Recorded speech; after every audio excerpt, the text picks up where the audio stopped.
we will now dive in straight into the spoiler section of Guardians of the Galaxy Volume 3. I'm going to start off this portion of the episode by asking Sean, what did you think when Layla just got KO'd there after, having a whole storyline with Rocket as a young raccoon? Well, you know that Rocket was. We met Rocket the first time when he was hanging out with a tree, so you know that he was not hanging out with those three. So you know they were going down, and so I just sort of there was this anxiety I had throughout it, knowing that that escape was not going to go well. I didn't see exactly how it was going to go. I think it was really a lot tougher. Lila obviously getting hit was very hard and it was very slow. Yeah, and her last word of Sky, but I think the other two. Rocket blames himself for. And I think that's the one. Those are the ones that hit the most, I think, because those are just kind of caught in the crossfire. And those hurt almost a lot more, I think. Yeah, because they add so many, even more layers to Rocket's character that we don't get to see as much because he has that Brooklynese tough guy sort of, hey, I'm Rocket, sort of exterior persona to him. And those flashback scenes definitely deconstruct that idea we've had about Rocket as a character throughout this whole series. And it becomes all the more powerful. That whole storyline, too, with the captive animals, I thought was really strong. It might have been one of the stronger emotional points of the movie, if I'm going to be straight up. Easily, yeah. Yeah, and I also think that the way it was executed, because I did think, it was gonna be possible that some of them were gonna pass away, because you could kind of see where that storyline was going even from the beginning. I knew kind of deep. I didn't think they were all gonna get KO'd. Just to be honest, I thought at least maybe one would come out. But... I deep down I thought maybe Layla would live, but I knew that the other two, the walrus and the rabbit with the bionic arms, which is one of the creepier images in Marvel, if I'm being honest. That I knew they would pass away, but I feel like that additional death of a friend, it feels like it's basically that traumatizing scene in every Disney movie. Yeah, it honestly felt like the first Toy Story when Woody gets introduced to all the Misfit characters in Sid's room. It gave me those same vibes, which means that, obviously the scene was executed well, because that one freaked me out as a kid. Yeah. Yeah, I mean, I saw them all getting axed, but I did not expect us to see them all getting axed, and that was, I think, the really tough part. Where I was like, "Oh yeah, no, they're all gone." I know this is going to be the motivation behind the way Rocket is, but I just did not expect it it to be so hard hitting. But there were. That being said, there was no way they were going to kill Rocket. Oh, yeah. Anyhow, yeah, wow. Obviously. I thought they were going to. I thought they were going to in that scene. A part of me even kind of wishes they did. No offense to Rocket, I love him, but I feel like it would kind of be like if they killed off Han in Empire, that kind of emotional conclusion to that character that just feels like kind of fitting, but at the same time, I part of me thinks that it did work that they kept him, because this way he could finish his arc. Yeah, and I was just gonna say, I think it works with the arc of him being the leader of the Guardians too, which I think is what Gunn wanted him to kind of go through, because he's been pretty much beaten down and battered his whole life, and that was his one kind of moment where he was able to overcome that weirdly for once. Yeah, because he's obviously being smaller than the rest of the Guardians, kind of led him to be almost the sore thumb of the bunch. But he now that he's gone through this journey, and now that Peter's gonna leave, he's got the Guardians.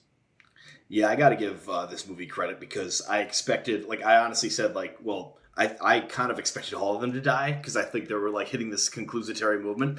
And I give a lot of credit for none of them dying. I think it was way better that way. I think that all of them approaching their own solid conclusions in different areas, them having their own agency to complete their own stories is more rebellious than any of them kicking the bucket.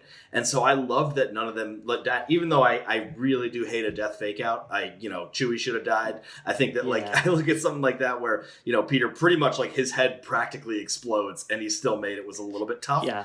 But at the same time, I like his choice to go back to Earth. And it was his choice. Nobody took that from him. And I think that's so important for these characters. And I love the way the ending of this might be one of the best moments. I really did enjoy how they all went on their own and they didn't just like completely just finite their stories. I'd have to agree. I think them just subverting that expectation, because everyone went into this movie, maybe not everybody, but a lot of people went into this movie thinking at least one of them is going to die, and they came out all alive and changed, obviously. Yeah, and I sincerely hope that this is going to be the last Guardians film, which it looks like it will be, even though they did say like Peter Quill will return in the end credit sequence. Because I feel like this was also a fitting kind of closer for these characters as well. And one could even, somebody could even argue that like Endgame should have been the last MCU film. I mean, like we wouldn't have gotten No Way Home that way, so that wasn't going to happen. But like even then, like it's that similar like feeling of closure and like having a satisfying kind of conclusion. And almost similarly to No Way Home. Yeah, I thought too, like this one was a tough one to wrap up because like the Guardians is such like a different type of group than most of the other groups in the MCU, I would say. And because they're a little bit more quirky, so it was like, are they gonna go the more comedic route with their conclusions? And they went definitely the more dramatic route. And I mean, people were on the edge of their seat and crying during when they try to revive Rocket. Yeah. And on that same note too, I thought the Gamora storyline with Quill really worked, and not forcing them to get together at the end. Thank you, Marvel. Like, I was worried. They didn't do that whole like Kylo Ren situation. If anyone's seen The Rise of Skywalker, which I thank them for, because I was expecting them to maybe do it, just because like I kind of had low expectations. I'm gonna be honest after Quantumania, but this movie did a good job with that romance, I thought. It's a mature way to finish a relationship where they said like, hey, I'm not the person you were. We were fun though, right? And Peter's just like, yeah, we were. And I think that was it's a healthy way for Peter to grow. It's a healthy way for Gamora to grow, but they don't betray who their characters are. And I think that was so important with all of these characters. Yeah. I had a very good time with Guardians 3. I might also add that the action sequence in the hallway is one of the better scenes in the MCU, if I'm being honest. Yeah, I thought this had some of the strongest scenes of the MCU of all time. I'm not even kidding. I really, really enjoyed this movie.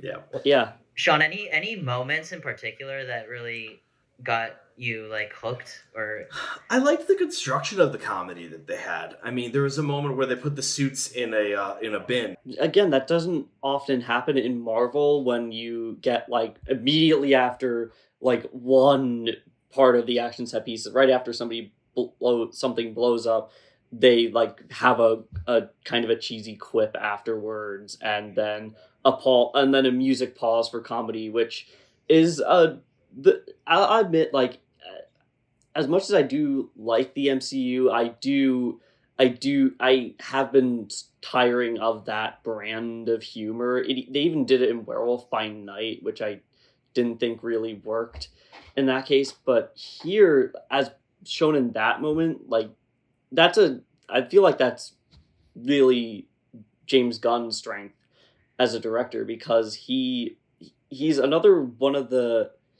few Marvel directors who I feel like got a bit more free reign over the film.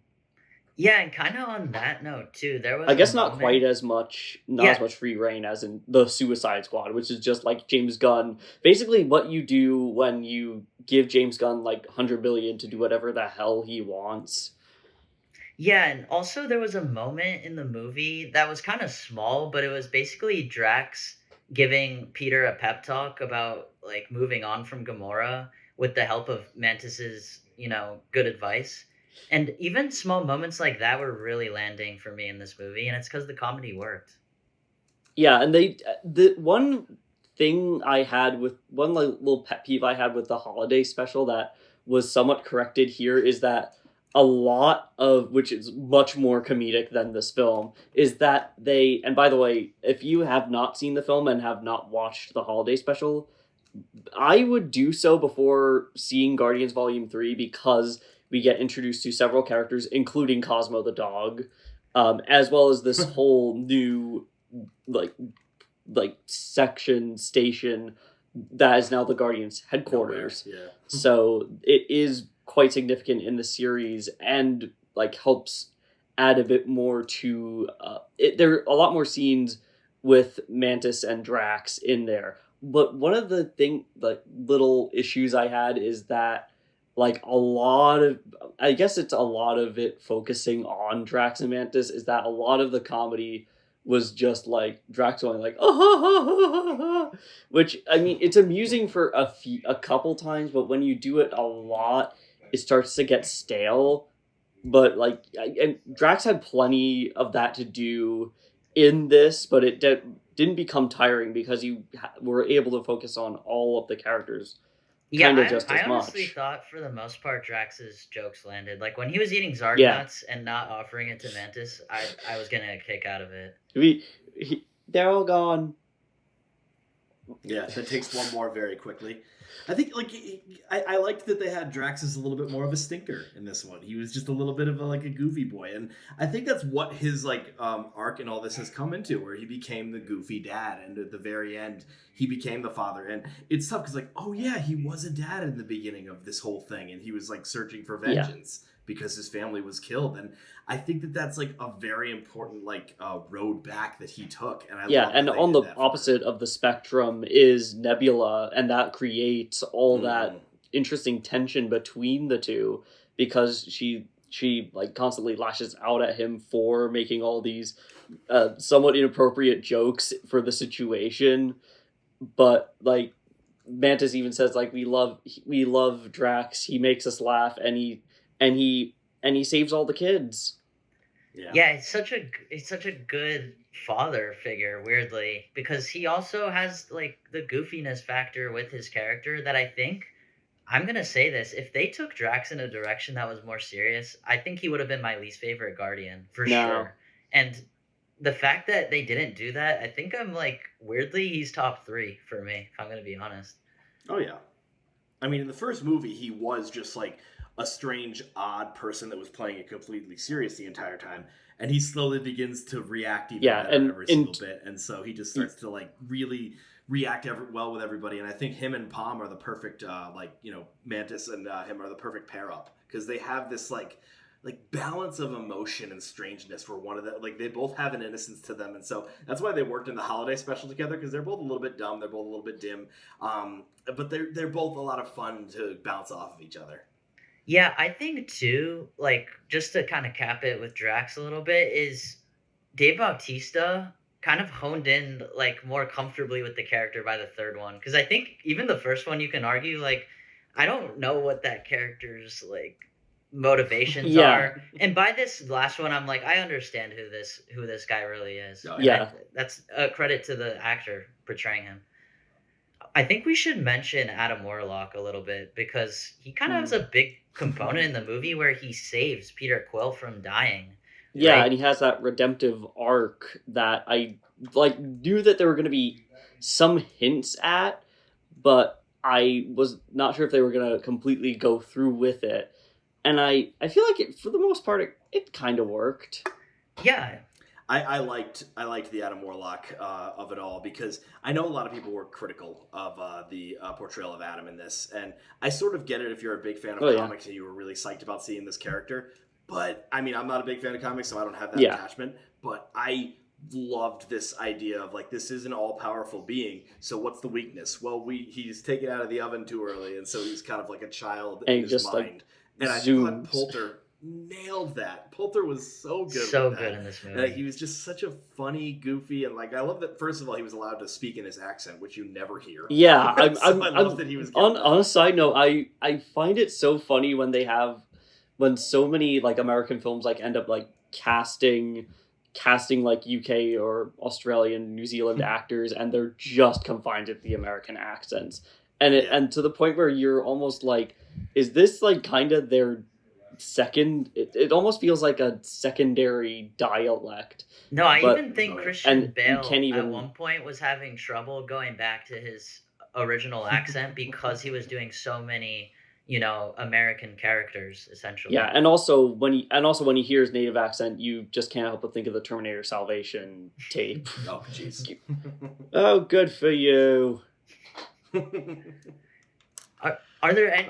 Hugh Laurie's another one like that he just like has this booming British accent, but he did like 9 A seasons House. of House with this smart aleck light voice. Yeah, no, it's like, I think it's just kind of like to wrap a bow on this spoiler section of this podcast.